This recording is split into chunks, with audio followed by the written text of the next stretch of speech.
Congress party నుంచి ఎమ్మెల్సీగా పోటీ చేసి ఓటమి పాలైన ప్రముఖ వ్యాపారవేత్త మాజీ టీటీడీ బోర్డు సభ్యుడు మన్నె జీవన్ రెడ్డికి కాంగ్రెస్ పార్టీలో కీలక పదవిని కట్టబెట్టేందుకోసం అధిష్టాన వర్గం ఆలోచిస్తున్నట్టు తెలుస్తోంది. ఎమ్మెల్సీ ఎన్నికల అనంతరం పార్టీకి దూరంగా ఉంటున్న మన్నె జీవన్ రెడ్డిని ప్రత్యక్ష రాజకీయాల్లోకి తేవాలని ప్రయత్నిస్తున్నట్టు తెలుస్తోంది. ఆర్థికంగా బలంగా ఉండడంతో పాటు ప్రజల్లో కూడా మంచి గుర్తింపు ఉండడంతో మన్నె జీవన్ రెడ్డి సేవలను రాష్ట్ర స్థాయిలో వినియోగించుకునేందుకు కాంగ్రెస్ పార్టీ మొగ్గు చూపుతున్నట్లు తెలుస్తోంది.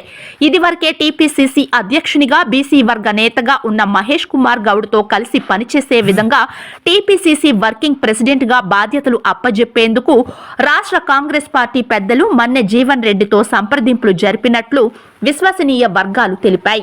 లేని పక్షంలో జిల్లా డీసీసీ అధ్యక్ష పదవిని అప్పగించి కార్యకర్తలతో సంబంధాలను ఏర్పరచుకుని భవిష్యత్తులో ప్రత్యక్ష రాజకీయాల్లోకి తేవాలని పార్టీ భావిస్తున్నట్టు తెలుస్తోంది. జడ్చర్ల నియోజకవర్గం నవాబుపేట మండలం గురకుంటకు చెందిన మన్నె జీవన్ రెడ్డి అంచెలంచెలుగా వ్యాపారవేత్తగా ఎదిగారు. వేలాది మందికి ఉపాధి కల్పించడంతో పాటు సౌమ్యుడిగా పేరు తెచ్చుకున్నారు. టీటీడీ పాలక మండలి సభ్యులుగా పనిచేశారు. జిల్లా స్థాయిలో అయితే పార్టీ విస్తరణకు ఆర్థికంగా నిలదొక్కునే సామర్థ్యం ఉన్న మన్నె జీవన్ రెడ్డే సరైన వ్యక్తి అని పార్టీ అధిష్టానం భావిస్తున్నట్లు తెలుస్తోంది.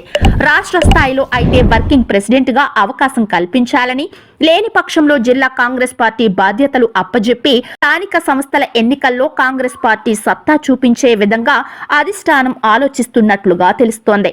ఇది ఏమైనా మన్నె జీవన్ రెడ్డి ప్రత్యక్ష రాజకీయాలకు వస్తే పార్టీ క్యాడర్తో పాటు పార్టీ బలం మరింత పెరిగే అవకాశం ఉందని రాష్ట్ర అధిష్టానం భావిస్తున్నట్లుగా తెలుస్తోంది.